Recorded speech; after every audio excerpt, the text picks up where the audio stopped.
Assalamualaikum warahmatullahi wabarakatuh. Perkenalkan, nama saya Warnata. Saya mahasiswa dari Universitas Dian Nusantara, jurusan Teknik Informatika. Di sini saya akan menjelaskan mengenai aplikasi sistem inventory IT dengan tujuan untuk tugas besar dari mata kuliah Rekayasa Perangkat Lunak dengan dosen Ibu Indah. Lanjut, aplikasi sistem inventory IT yaitu solusi yang efektif untuk pengelolaan aset yang meningkatkan efisiensi dan mengurangi kesalahan. Kemudian latar belakang dari terciptanya aplikasi ini adalah organisasi sering menghadapi tantangan dalam mengelola aset, terutama jika inventory dilakukan secara manual. Dengan sistem inventory IT ini yang berbasis web, data aset dapat diakses dengan cepat, pencatatan menjadi akurat, dan transparansi dari pengelolaan aset meningkat. Kemudian, tujuan sistem yaitu menyediakan platform terpusat untuk pengelolaan inventory, memberikan fitur pencarian dan filter yang cepat, menjamin keamanan data dengan autentifikasi admin, mempermudah pemeliharaan dan pengambilan. Kemudian, ruang lingkup pengelolaan menu inventory. Ya, di sini ada pengelolaan menu inventory di mana sistem ini memungkinkan pengelolaan menu inventory yang efisien, memberikan penggunaan alat untuk menambah, mengedit, menghapus item inventory dengan mudah. Hal ini penting untuk menjaga agar data inventory selalu up to date dan akurat. Menampilkan kategori dan spesifikasi detail inventory. Sistem menampilkan kategori dan deskripsi detail untuk setiap item dalam inventory ini, membantu untuk memahami produk yang tersedia dengan lebih baik, termasuk informasi penting seperti harga, jumlah stok, dan spesifikasi. Kemudian pencarian dan filter.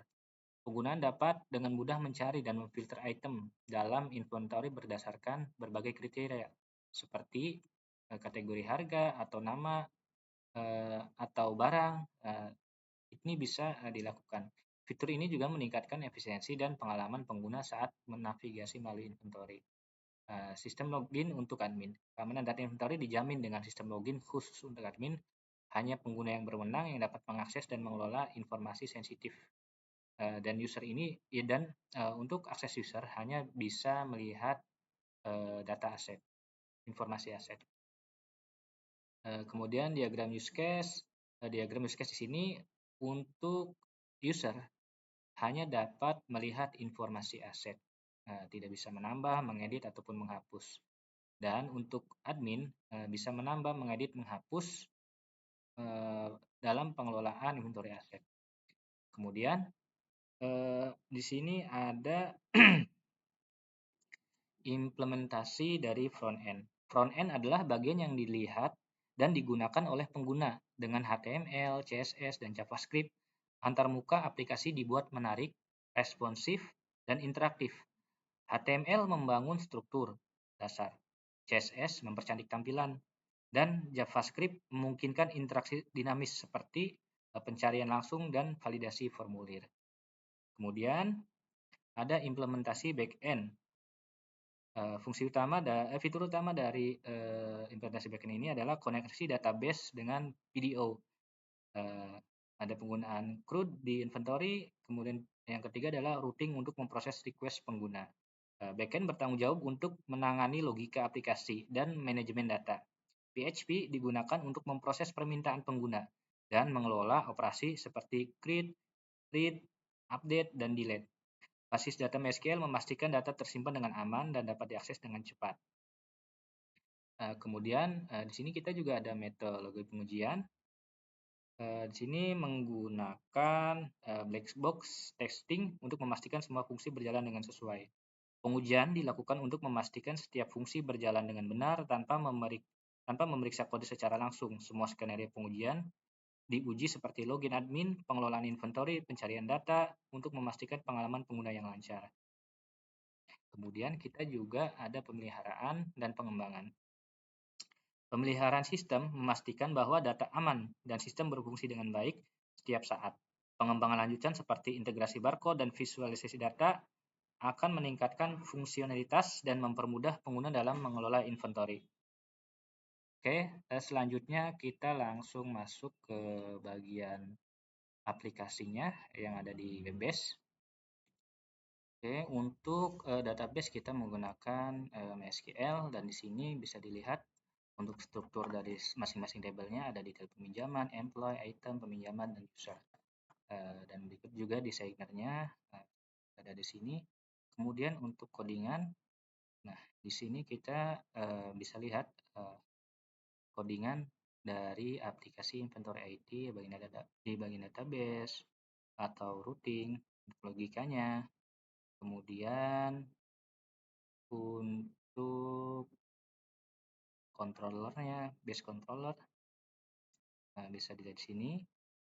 Kemudian untuk pengelolaan login, nah di sini untuk loginnya kita bisa perhatikan menggunakan PHP.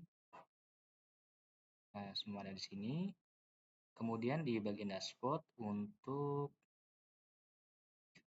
aplikasi web inventory ID, nah, bisa dilihat juga ada master user, master asset, untuk edit, dan untuk add item.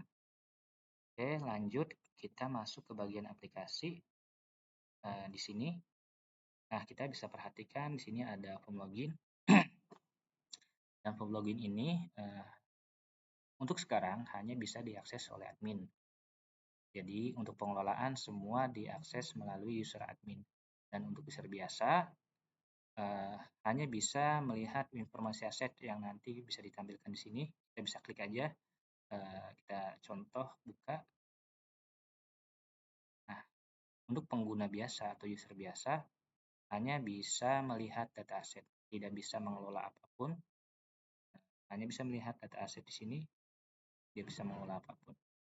Kemudian untuk akses admin, di sini kita bisa mengelola pada bagian penambahan, ngedit, menghapus, atau fitur-fitur lainnya. Nah, ini adalah dashboard dari inventory ID yang saya buat.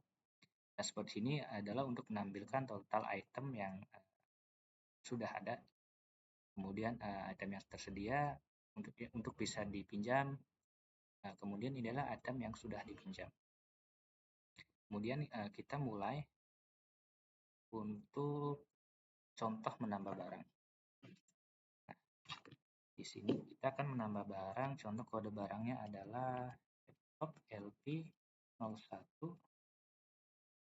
dengan nama barang laptop.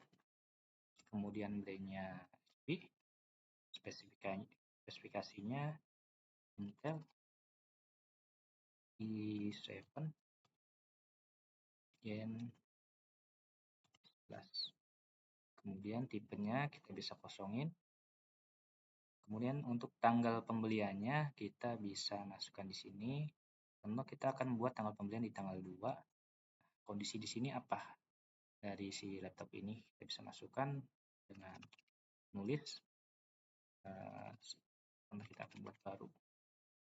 Ini kita bisa masukkan siapa yang membuat penambahan item ini. Di sini ada Pak Asep dan saya sendiri yaitu Arnata. Kita akan coba tambah item ini. Sudah ditambah, kita akan masukkan lagi. Yang kedua adalah printer dengan kode 1, nama barang printer, brandnya Epson, spesifikasinya jalan seandainya, LX, tipenya 310. Tanggal pembeliannya kita coba masukkan untuk di tanggal 3. Kondisinya kita beli second. Buatannya saya. Ini kita coba menambahkan satu buah barang lagi. Contohnya adalah hard disk. Smart 1 HDD. Hard disk external.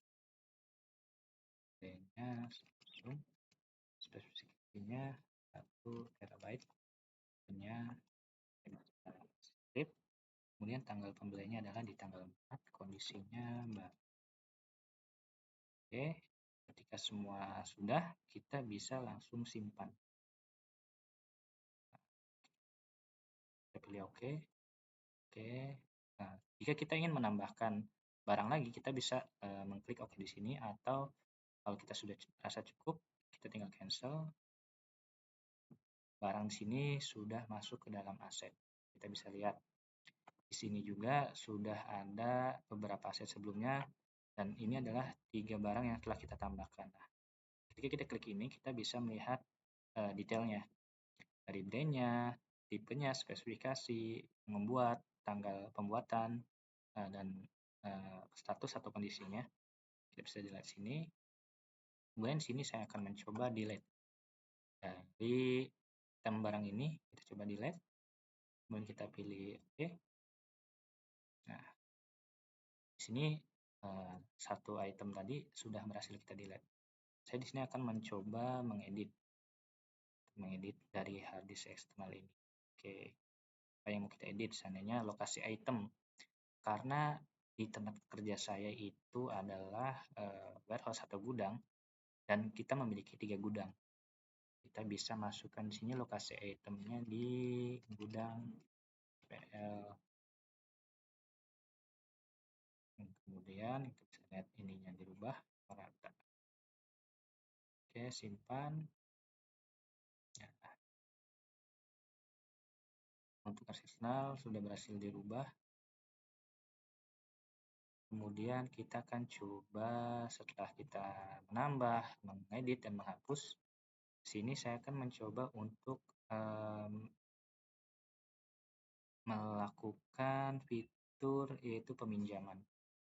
Saya akan coba peminjaman di bagian laptop, peminjaman aset, kembalian. Oke, pinjaman. Oke, ini adalah daftar barangnya yang tersedia, dan kemudian ini adalah form untuk peminjamannya. Nah, sini saya sebelumnya sudah menambahkan beberapa nama user. Nantinya di sini adalah nama semua karyawan yang terdaftar di perusahaan saya. Di sini hanya menambahkan 4 dulu. Oke, contohnya ada Bagus. Kita pilih item barang yang sebelumnya, kode barang yang sebelumnya ada di sini. Kita bisa masukkan, contohnya adalah laptop. Otomatis ini akan terisi. Kemudian tanggal peminjamannya kita bisa masukkan di tanggal 6. Kemudian pilih lokasi peminjaman, karena sebelumnya di SPL 1, seandainya kita pindahkan ke SPL 3. Lokasi item ini di mana? Lokasi item ini kita contohnya untuk area admin. Deskripsinya peminjaman sampai selama 2 bulan. Selama 2 bulan. Oke, simpan. Oke. Nah, jika sudah seperti ini, kita bisa lihat juga nanti di peminjaman ini ada keterangan nama peminjamnya siapa dan statusnya, apakah barang ini masih ada di stok atau sudah dipinjam. Di sini bisa dilihat statusnya ada. Kemudian saya akan menjelaskan mengenai fitur dari pengembalian.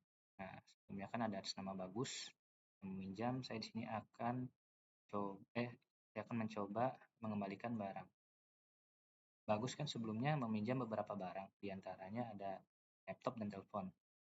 Nah, di sini kita akan kembalikan barang ini ke IT, tinggal dikembalikan. Oke. Nah, setelah sini coba kita lihat lagi Bagus. Nah, dia bisa dilihat di sini hanya tinggal 1 yang sebelumnya 2. Nah, nanti akan tercatat di data aset sini status yang dipinjam Bagus hanya 1, yang sebelumnya 2. Oke. Kemudian saya akan coba untuk melihat dari sisi user. Nah, user ini hanya bisa melihat informasi aset, tidak bisa mengelolanya. Dan untuk user, kita tinggal klik di bagian cek aset, dan sini semua daftar dari aset IT bisa terlihat, tapi tidak bisa untuk dikelola. Oke, itu saja presentasi dari saya mengenai sistem inventory IT. Kurang dan lebihnya saya mohon maaf dan terima kasih sebelumnya pada Ibu Indah. Assalamualaikum warahmatullahi wabarakatuh.